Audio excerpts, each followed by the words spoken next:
X-Men 97 has been nothing less than a dream run for the Marvel Animated Universe, and the recently concluded first season of the show has lived up to the legacy of its predecessor, X-Men the Animated Series. There have been some intense stories, faithfully adapted from the comic books with a few innovative twists, and we've also witnessed some shocking moments, such as the death of Gambit mid-season. The final episode of the first season, however, has sparked strong rumors about a potential comeback, and it looks like Gambit can be resurrected as one of Apocalypse's Horsemen of Death. Did something similar happen in the comic books?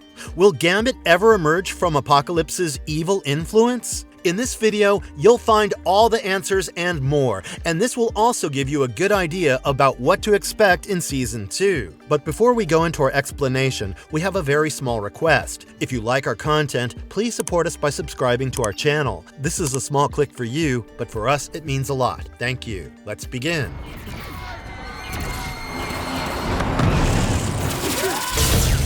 How did Gambit die in X-Men 97? The death of Gambit in X-Men 97 was easily one of the most shocking and unexpected moments in the series. This happened during the planned attack on Genosha by the Sentinels. During the events of the 5th episode, the mutant nation of Genosha comes under a severe attack, and everyone's taken by surprise. The presence of Magneto, Rogue, and Gambit means that they can put up a brave fight against the advanced Sentinels, but it all seemed to be a lost cause because the Sentinels greatly outnumbered them and caused massive devastation. In this crisis, Gambit led a daring charge, pushing Rogue aside from the line of fire. He was stabbed by the arms of one of the giant Sentinels, but he cleverly used his powers to supercharge the arm. This created a massive spurt of kinetic energy, and the Sentinel was destroyed as well. Finally, when the dust settled on the ruins of Genosha, it was revealed that Gambit did not survive the impact, and Rogue could be seen mourning over his lifeless body. It seemed like a decisive ending for the character who heroically sacrificed himself to save the love of his life. However, the makers had a little surprise for the viewers, and the comic book readers were expecting a comeback of Gambit sooner or later, although in a very different form. So much death. How does X-Men 97 hint towards Gambit's comeback? X-Men 97 ends the first season on a cliffhanger, where the fate of the X-Men hangs in a balance even though they've managed to save the world. They've been scattered across multiple timelines, both in the past and in the future, and now the team is separated and far away from their own time. Meanwhile, Forge is informed about their condition by a time-traveling bishop who plans to help out the X-Men. Under such circumstances, it is the brief post-credit scene that hints at the possibility of Gambit making a terrifying comeback. We see Apocalypse in the present timeline as he inspects the ruins and devastation of Genosha. He almost feels pity for the horrors during this massacre, and suddenly he comes across one of Gambit's damaged cards amidst the rubble. We see his face break into a sinister smile as he holds the card, and clearly he has some nasty plans for the X-Men featuring their beloved Gambit. This is definitely a major indicator of what's about to come, and it seems like the right time to explore the comic book narrative where a disillusioned Gambit served Apocalypse briefly. The cards always be in my favor. Is Gambit going to be resurrected as Apocalypse's Horseman of Death? Did something similar happen in the comic books? Gambit's death sequence in X-Men 97 is as decisive as it gets.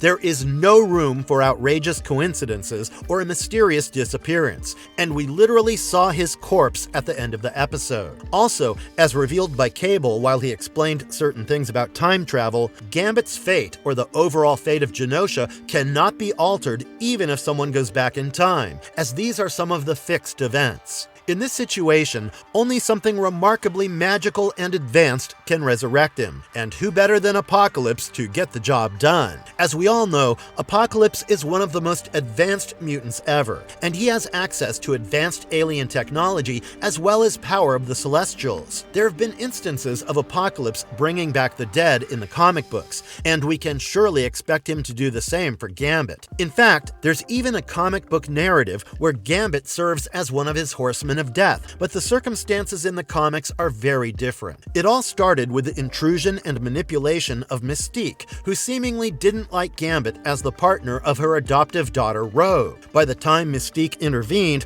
trouble was already brewing between Rogue and Gambit because of their inability to physically touch each other. This is when a new mutant named Fox joined Gambit's class at the X-Men School for Mutants, and this mutant was none other than Mystique herself. Besides making moves on Gambit, Mystique even posed as Rogue so that Gambit could be physically intimate with her, and this was a rather disturbing attempt to sabotage their relationship. Eventually, the X-Men find out about Mystique's plan, and Rogue is furious when she learns that Gambit knew about her antics and did not tell her. Poor Gambit had only avoided the information because he didn't want to hurt Rogue with such disturbing news about her mother, but the whole thing was blown out of proportion. This wasn't the end of Mystique's plan to separate Gambit and Rogue, and she introduced another mutant named Pulse, and constantly tried to convince Rogue that Pulse would be the perfect partner for her. Rogue also discovered that Pulse was immune to her condition, which led her to drain the life force of anyone she touched. All this while, Mystique was brainwashing Gambit, on the other hand, and telling him to let Rogue be with Pulse because they could be physically compatible. These were vulnerable moments for Gambit, and he was under the impression that he wasn't being considered seriously anywhere,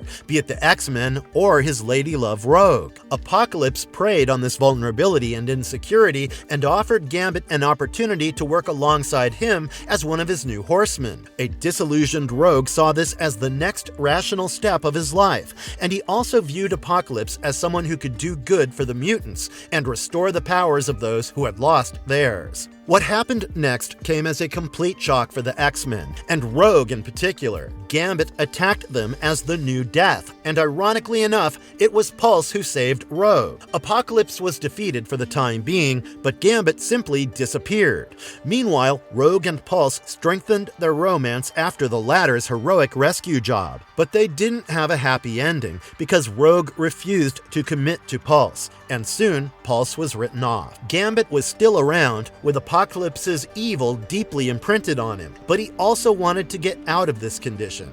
How did Gambit stop being Apocalypse's horseman in the comics? Getting rid of his Horseman of Death persona wasn't so easy, and Gambit found an unlikely ally in the situation. He met up with Mr. Sinister and even worked with the Marauders briefly. He got his old looks back courtesy of Mr. Sinister, and it's later revealed that Sinister wanted Rogue because of her access to Destiny's diaries. Mr. Sinister wanted to get hold of this diary to check out one of the major events foretold by Destiny, and Gambit could help him in the process. Later, in the Messiah Complex narrative, a new mutant was born, and Mr. Sinister wanted to take the baby, while Bishop wanted to kill it because he believed that the baby was evil. Gambit and the Marauders saved the baby from Bishop, but when they brought the baby to Sinister, it was revealed that Sinister was actually Mystique in disguise, and the real Mr. Sinister had been killed. This freed Gambit from Sinister's influence, and the story also suggested that Gambit went through all this trouble because he was convinced by Mystique that this mutant baby was the key to curing a fatal condition that Rogue was suffering from. Ultimately, it all worked out, and the baby did cure Rogue, but by now, Rogue didn't want to be around Gambit anymore, even though she didn't hold a grudge. Meanwhile, Gambit was free from the evil influences of Apocalypse and Mr. Sinister, but his Death persona returned briefly on a few occasions,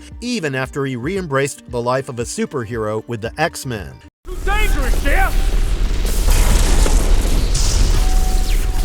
How can X-Men 97 utilize this exciting comic book story arc? As we said, the circumstances in the show are different from what we have seen in the comics. Gambit is not manipulated here, and there's no Pulse or Mystique around to influence the situation. Here, Gambit has to be resurrected from the dead, and the good thing is that such resurrections are among the special abilities of Apocalypse. Well, it's certainly not good news for the X-Men or Rogue, because they certainly wouldn't like the idea of a powerful Gambit attacking them as Apocalypse's sidekick. Gambit may be lured with the opportunity to live once again, and he may not have a choice at all when it comes to his transformation into Apocalypse's horseman in the series. The post-credit scene makes it very clear that the comic book narrative will be explored, and it remains to be seen who will be the one to cure Gambit and restore his condition, because Mr. Sinister seems to be down and out following the attack by the Phoenix in the final episode. We think the X-Men will be caught up in a dilemma while fending off Gambit because they wouldn't want to hurt him too badly,